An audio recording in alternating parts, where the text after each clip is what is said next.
नमस्कार, आप देख रहे हैं दूरदर्शन किसान। खेती और किसानी से जुड़ी नवीनतम जानकारियों के इस खास कार्यक्रम में आपका स्वागत है। आपके साथ मैं हूं अंजू सिंह। आइए बताते हैं क्या है नया आज के कार्यक्रम में। किसान यूनियनों के प्रतिनिधियों के साथ नई दिल्ली के विज्ञान भवन में सौहार्दपूर्ण और स्पष्ट माहौल में हुई बातचीत।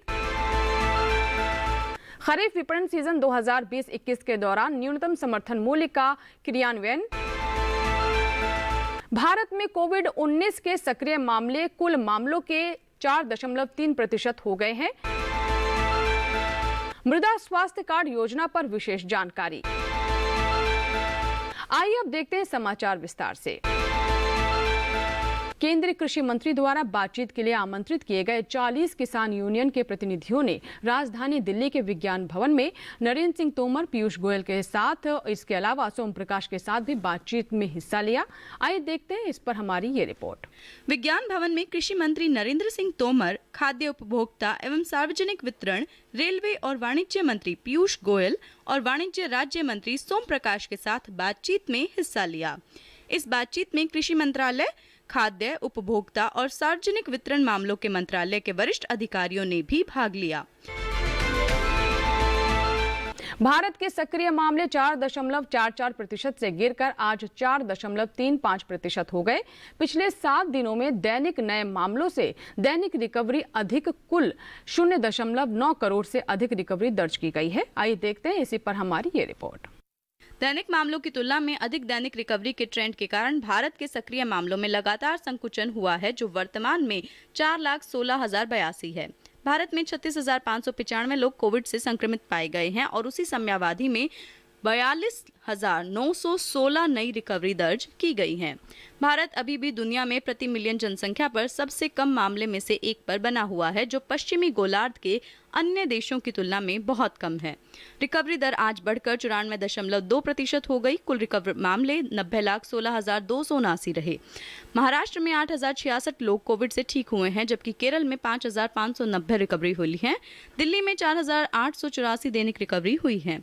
10 केंद्र शासित प्रदेशों में 75.76% नए मामले सामने आए हैं। केरल में पिछले 24 घंटों में 5,376 मामले दर्ज किए गए। महाराष्ट्र में कल 5,182 नए मामले दर्ज किए गए, जबकि दिल्ली में 3,734 नए मामले दर्ज किए गए।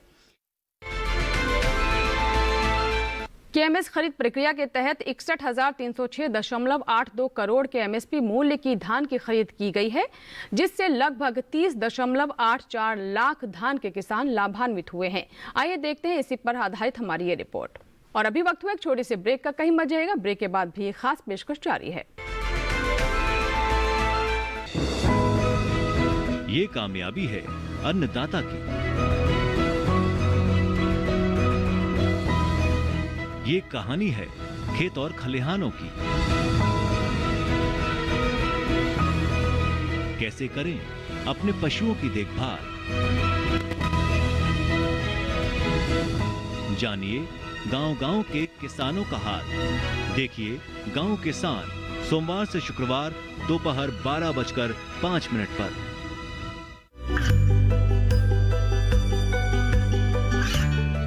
गांवों और पिछड़े क्षेत्रों में सरकारी योजनाओं की जानकारी पहुंचा। देश में कौशल और क्षमता विकास कर ग्रामीणों को सामाजिक बदलाव और विकास से जोड़ने की दूरदर्शन किसान की पहल चौपाल चर्चा देखें सोमवार से शुक्रवार सुबह 9 बजे। ब्रेक के बाद एक बार फिर आपका स्वागत है।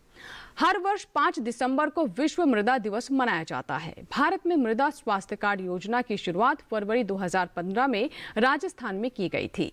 सॉइल हेल्थ कार्ड योजना का उद्देश्य देश के सभी किसानों की 12 करोड़ जोतों के सॉइल हेल्थ के विषय में जानकारी प्रदान करना है। आइए देखते हैं मृदा स्वास्थ्य कार्ड योजना पर कृषि एवं किसान कल्याण मंत्रालय के अपर आयुक्त डॉक्टर YR मीणा से खास बातचीत के अंश। मिट्टी के स्वास्थ्य की बात करते हैं, मिट्टी के गुणवत्ता की बात करते हैं। इस पर देश ही नहीं बल्कि विश्व लेवल पर एक चिंता का विषय बना हुआ है और लगातार इस पर बहस किया जा रहा है, लगातार इस पर बल दिया जा रहा है कि मिट्टी की गुणवत्ता में सुधार हो। इसी संदर्भ में 5 दिसंबर को प्रत्येक वर्ष से विश्व मृदा दिवस मनाया जाता है। इस वर्ष भी इसको मनाए जाने की तैयारी चल रही है। अगर हम विश्व मृदा दिवस की बात करते हैं तो आखिर इसका सर क्या उद्देश्य है? विश्व लेवल पर सर मिट्टी के क्या कुछ गुणवत्ता में समस्या है जिससे FAO ने खास तौर से इसको 5 दिसंबर को तय किया है? जी बिल्कुल, मिट्टी का स्वास्थ्य की अगर हम चर्चा करते हैं तो ये दुनिया का सबसे महत्वपूर्ण मुद्दा इसको कह सकते हैं, क्योंकि खेती किसानी पर हम सभी जो प्राणी हैं, जो लोग हैं, वो इसी पर निर्भर करते हैं, क्योंकि हम अपना जो खाने के लिए अन्न पैदा करते हैं वो मिट्टी के स्वस्थ रहते हुए ही कर सकते हैं। अगर मिट्टी के स्वास्थ्य पर कोई भी देश या पूरी दुनिया ध्यान नहीं दे तो निश्चित तौर पर हम पैदा नहीं कर सकते, फसल नहीं उगा सकते। इसीलिए विश्व भर में चिंता है कि हम मिट्टी के स्वास्थ्य को ध्यान में रखें, उसकी गुणवत्ता को बनाए रखें, और जो निरंतर रूप से हम फसल उत्पादन करते हैं उससे निश्चित तौर पर भूमि के अंदर जो पोषक तत्व हैं, सॉइल में जो न्यूट्रिएंट्स हैं, उनमें कमी आती है। तो उसको किस तरीके से मेंटेन किया जाए, किस तरीके से उसको और सुधारा जाए, जिससे हम अधिक से अधिक बेहतर गुणवत्ता का उत्पादन प्राप्त कर सकें। तो पूरे विश्व की चिंता है।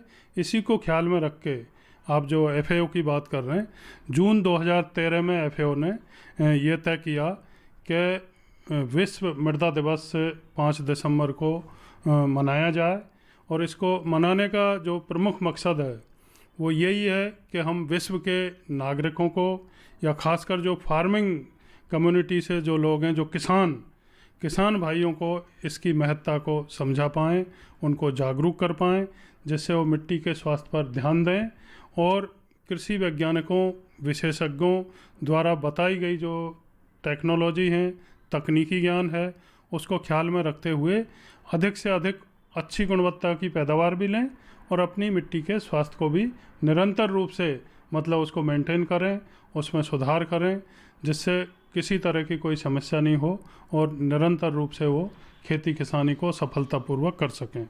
विश्व लेवल पर तो सर एक चिंता है, लेकिन अगर हम भारत के संदर्भ में बात करते हैं तो कृषि एवं किसान कल्याण मंत्रालय क्या सर इसके लिए कब से मृदा स्वास्थ्य के बारे में स्टेप उठाना शुरू किए हैं, और फिर सर उसमें क्या कुछ सुधार हुआ है? जी बिल्कुल, बहुत ही महत्वपूर्ण सवाल आपने किया।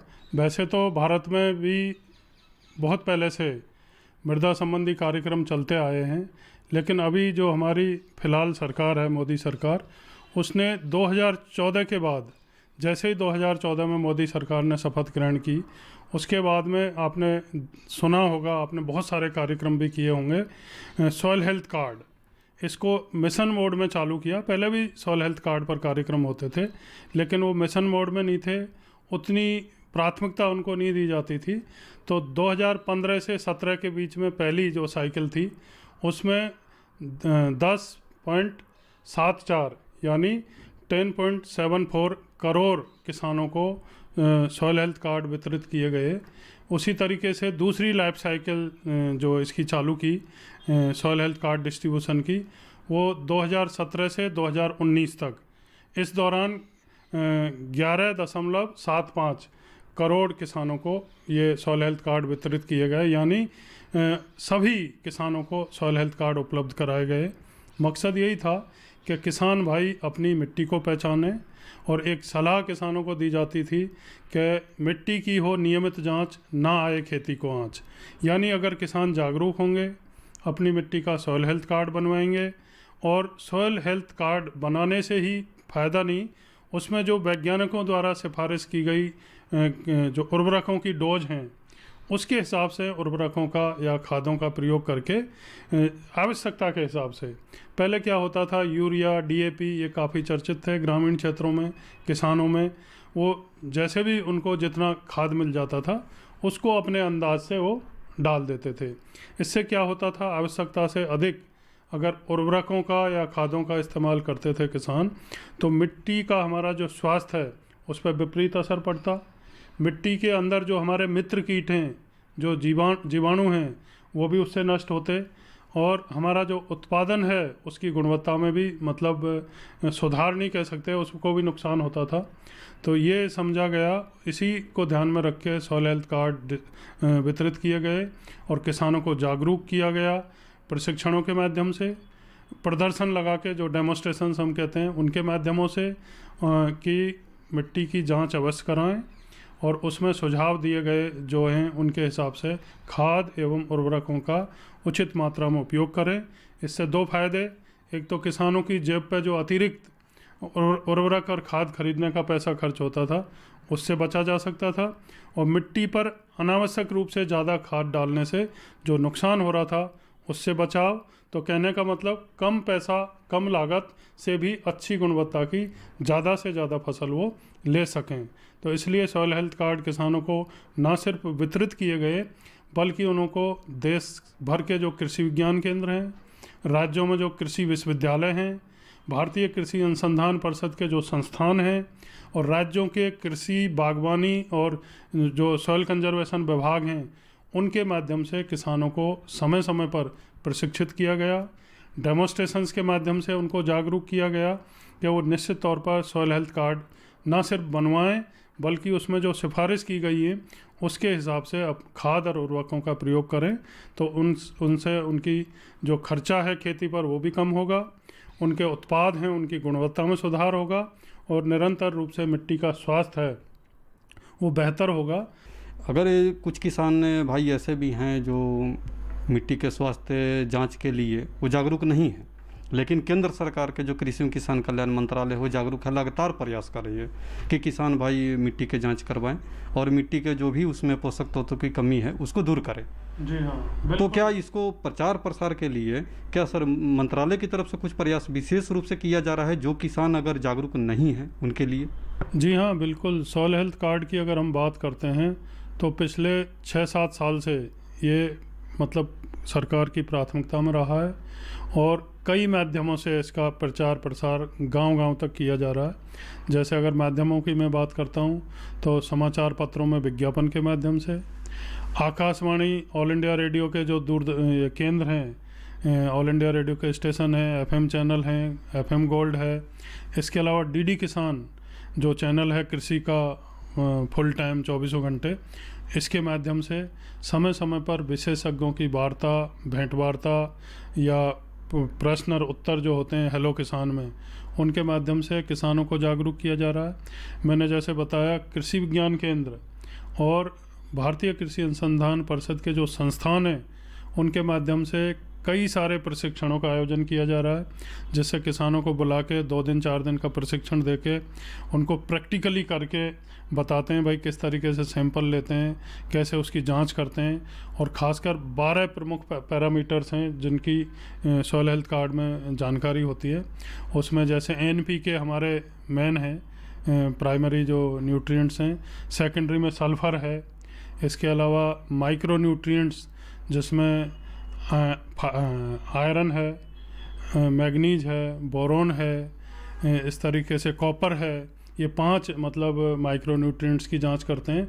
और अदर फैक्टर्स में जैसे pH है, EC है, इलेक्ट्रिक कंडक्टिविटी और pH मान, इसके अलावा ऑर्गेनिक कार्बन कंटेंट। तो ऐसे कह के 12 जो प्रमुख पैरामीटर्स हैं उनकी जांच की जाती है सॉइल हेल्थ कार्ड जब बनाते हैं, और वो उसकी जानकारी होने से किसानों को पता लगता है कि उनकी मिट्टी में कौन से पोषक तत्वों की कमी है, उससे संबंधित खाद का फिर वो इस्तेमाल करें। तो जेब पे खर्चा कम आता है। जो हम लोग बात करते हैं 2022 तक किसानों की आमदनी दोगुनी करने की, तो निश्चित तौर पर दोगुनी आमदनी करने के लिए ना सिर्फ किसानों को अपना उत्पादन बढ़ाना है, अपने उत्पादन की गुणवत्ता में सुधार लाना है, बल्कि जो खर्चा उनकी जेब पर पड़ रहा है उसको भी कम करना है। तो ये प्रयास है, इससे काफ़ी किसानों को सफलता मिलती है। और हमारा एक किसान कॉल सेंटर है, टोल फ्री नंबर देश भर में 1800-180-1551, देश की प्रमुख 22 भाषाओं में इसकी सुविधा उपलब्ध है। सुबह 6 बजे से रात्रि 10 बजे तक हमारे कृषि के जो विशेषज्ञ हैं, फार्म टेली एडवाइज़र, उनको किसान घर बैठे टोल फ्री फ़ोन कर सकते हैं, चाहे मोबाइल हो चाहे लैंडलाइन से।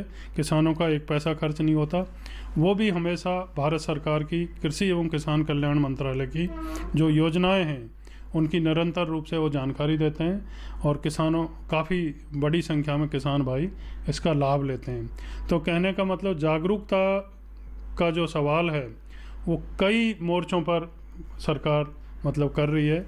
उसमें दूरदर्शन, ऑल इंडिया रेडियो, समाचार पत्र, किसान कॉल सेंटर, प्रशिक्षण, डेमोस्ट्रेशंस, ये बहुत सी प्रक्रियाएं हैं जिनके माध्यम से मुझे पक्का यकीन है कि अभी तक शायद ही कोई ऐसे किसान होंगे जिनको इसकी जानकारी नहीं हो, और 100% मतलब किसानों को सॉइल हेल्थ कार्ड वितरित किए जा चुके हैं। कोई भूले भटके किसान भाई अगर वंचित हैं तो निश्चित तौर पर उनको अपने जो ब्लॉक के कृषि अधिकारी हैं या गांव में भी AAO वगैरह मिलते हैं जो बड़े गांव हैं, तो उनको संपर्क करें और इसका योजना का लाभ लें, जागरूक रहें और अपनी खेती किसानी को कम खर्चे में और बेहतर बनाने के लिए सॉइल हेल्थ कार्ड जरूर प्राप्त करें। आइए अब देखते हैं भारतीय कृषि अनुसंधान परिषद के उप महानिदेशक डॉक्टर AK सिंह से खास बातचीत।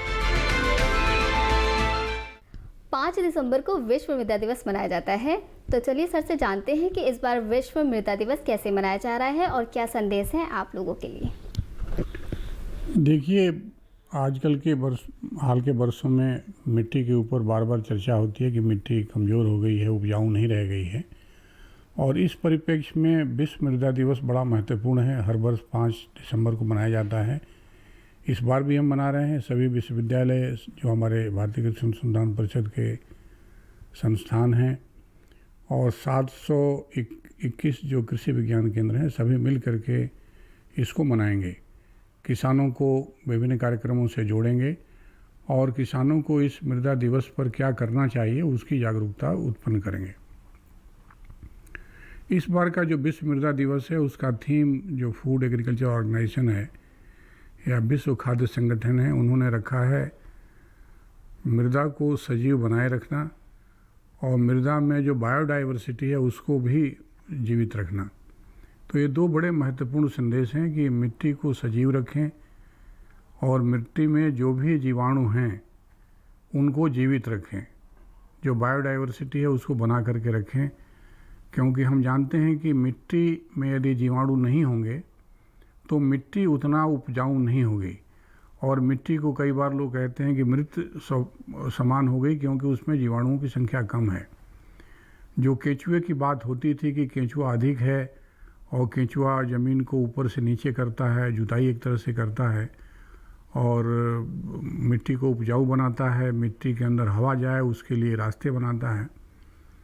तो वो जो अपने देश की जो पहले की जो कृषि थी जिसमें कि जैविक कृषि की बात हम करते थे, रसायनों का प्रयोग कम करते थे, जीवाणु ज़्यादा थे, लेकिन कालांतर में जब रासायनिक खादें ज़्यादा डाली जाने लगीं, अभी भी अपने देश में दूसरे देशों की तुलना में आधी से भी कम डाली जाती हैं, लेकिन जब कालांतर में जब इसमें बदलाव आया और बहुतायत रूप से ज़्यादा फसलों का उगाना हमने शुरू किया, एक साल में 2 फसलें 3 फसलें और ज़्यादा उत्पादन देने वाली फसलें, तो मिट्टी में जो उर्वरा शक्ति थी वो कमज़ोर हुई। एक जो आंकड़े हमारे सामने हैं, अनुमान से ये है आंकड़ों के कि लगभग 28 मिलियन टन जो आपके माइक्रो न्यूट्रिएंट्स हैं, न्यूट्रिएंट्स हैं, वो पौधों के द्वारा प्रति वर्ष लिए जाते हैं, जबकि 18 मिलियन टन ही हम ज़मीन में दे पाते हैं अपने बारीक रूप से जो भी हम फर्टिलाइजर्स डालते हैं।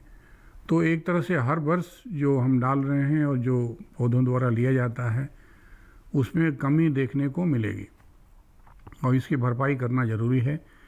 और ये भी हम देखते हैं कि जो वर्षा का पानी है या बाढ़ का पानी है वो मिट्टी का क्षरण करता है और लगभग 24 बिलियन टन मिट्टी का क्षरण वार्षिक रूप से होता है और साथ ही करीब 1100 मिलियन टन जो कार्बन कहते हैं, सॉइल कार्बन, जिससे ज़मीन मजबूत होती है, उसका भी क्षरण होता है। तो इन सबको जानकारी किसानों को देने के लिए, ज्ञान प्राप्त देने के लिए, जागरूक करने के लिए इस अवसर को, इस दिवस को मनाते हैं कि मिट्टी का कटाव पानी से भी ना हो, क्योंकि जो ऊपर की 3 इंच की मिट्टी है वही उपजाऊ होती है, उसी में सभी जीवाणु भी पाए जाते हैं। तो इसलिए ऊपरी सतह की मिट्टी न कटे, इसके लिए किसान मेड़ बना के रखें और सीधे पानी की धारा में मिट्टी न कटे, इसकी व्यवस्था करें।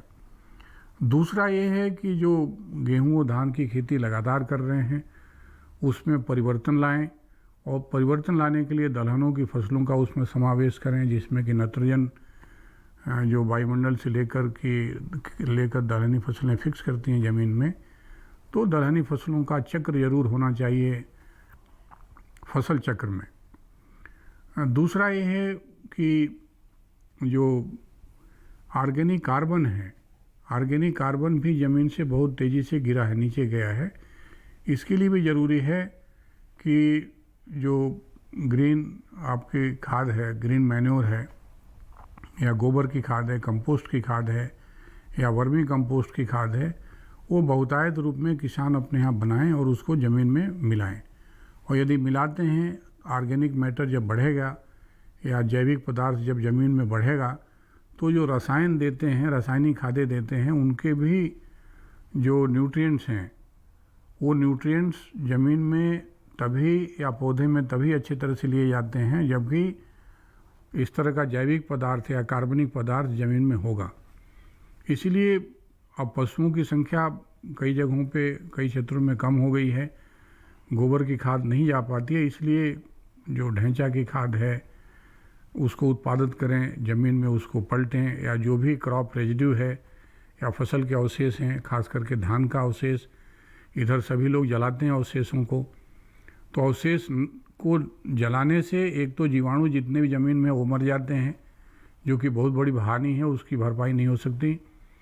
और दूसरा जो जलाते हैं अवशेष, खास करके धान के, तो उससे जो उर्वरा शक्ति होनी चाहिए ज़मीन में बढ़नी चाहिए, प्रयोग होना चाहिए खाद के रूप में, वो भी हम नहीं कर पाते हैं। सरकार ने इसके लिए बड़े पैमाने पर योजना चलाई हुई है, और मुझे इस दिन पर किसानों से निवेदन करना है कि मिट्टी की उपजाऊ शक्ति बनाने के लिए प्रयास होना चाहिए, और आपको सॉइल हेल्थ कार्ड बनवाने चाहिए। आप अपने निकटस्थ जो कृषि विभाग के अधिकारी हैं उनसे संपर्क कर, कृषि विज्ञान केंद्रों के वैज्ञानिकों से संपर्क कर सॉइल हेल्थ कार्ड बनाएं, और उस कार्ड के हिसाब से जितना नाइट्रोजन, फास्फोरस, पोटाश चाहिए ज़मीन में, उसके अनुसार दें। यदि बैलेंस रूप में खाद का प्रयोग नहीं करते हैं तो उपजाऊ शक्ति भी ज़मीन की कम होती है और पौधे का भी उत्पादन कम होता है। तो मुझे यही कहना है कि जो संतुलित खाद का प्रयोग है, और जो गोबर या आपकी हरी खाद जो बनाते हैं फसलों को सड़ा करके मिट्टी में, उन सब का प्रयोग करें। मिट्टी उपजाऊ होगी, मिट्टी की जांच कराएं, उसी के अनुसार संतुलित खादों का प्रयोग करें। साथ में ऐसा फसल चक्र अपनाएं जिससे कि मिट्टी के ऊपर ज़्यादा जोर ना पड़े। इस तरह की फसलों को उगाएं जो कि जितना नाइट्रोजन, फास्फोरस, पोटास या जिंक, फास्फोरस वो लेती हैं, उतना हम बाहर से दे पाते हैं कि नहीं दे पाएँ, इसका भी पूरा ध्यान हमें किसानों को रखना चाहिए।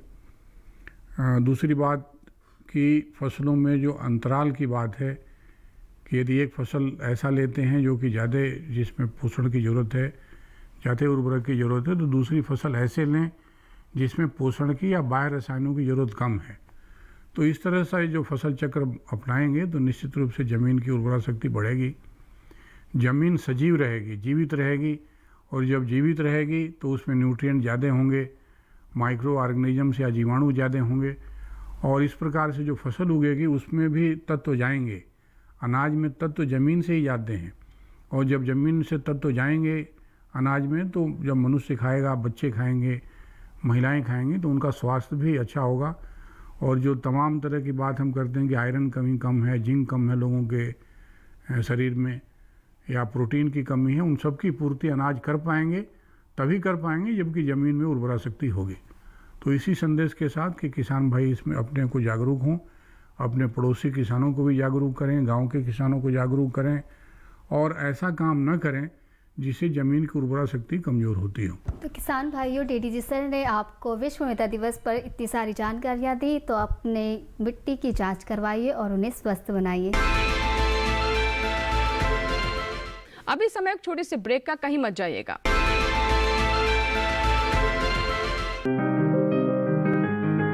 बीमारियों से कैसे बचेगी फसल? मवेशियों की मुश्किलों का क्या है हल? कहां से लाएं बीज, कितनी लगेगी खाद? किसानों के हर फोन का विशेषज्ञ देंगे जवाब।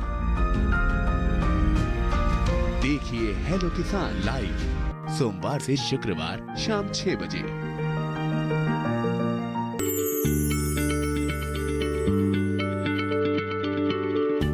क्या आप किसी बीमारी से परेशान हैं? चाहते हैं डॉक्टर की सलाह? तो हम हैं आपके साथ, बताएंगे आपको जीने की राह। समस्याएं आपकी, समाधान देश के मशहूर विशेषज्ञों के। घर बैठे बात करें देश के जाने माने डॉक्टरों से। हमारे लाइव प्रोग्राम स्वस्थ किसान में हर शनिवार शाम 6 बजे से 7 बजे तक। ब्रेक के बाद आपका स्वागत है और आइए अब देखते हैं किसान की सफलता की गाथा। पद्मश्री पुरस्कार से सम्मानित सफल किसान के बारे में जिनके प्रयासों को राष्ट्रीय स्तर पर मान्यता मिली।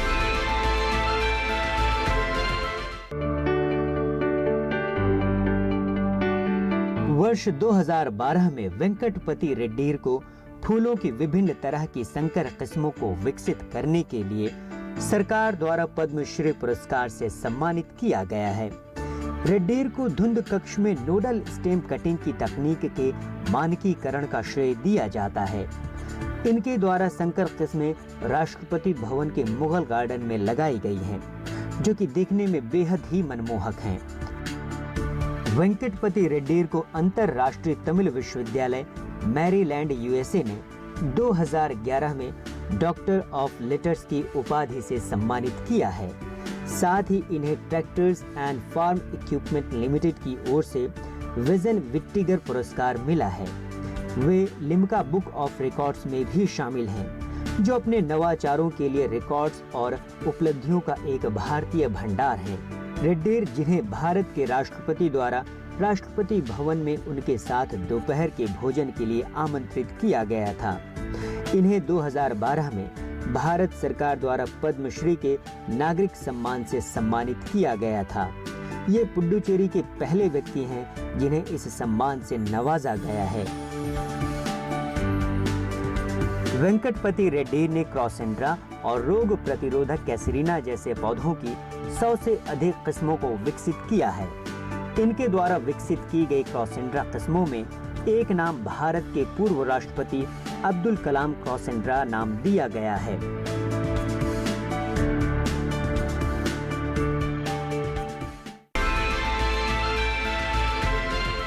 आज के खास कार्यक्रम में फिलहाल इतना ही। मुझे दीजिए इजाजत, लेकिन आप बने रहें दूरदर्शन किसान के साथ। नमस्कार।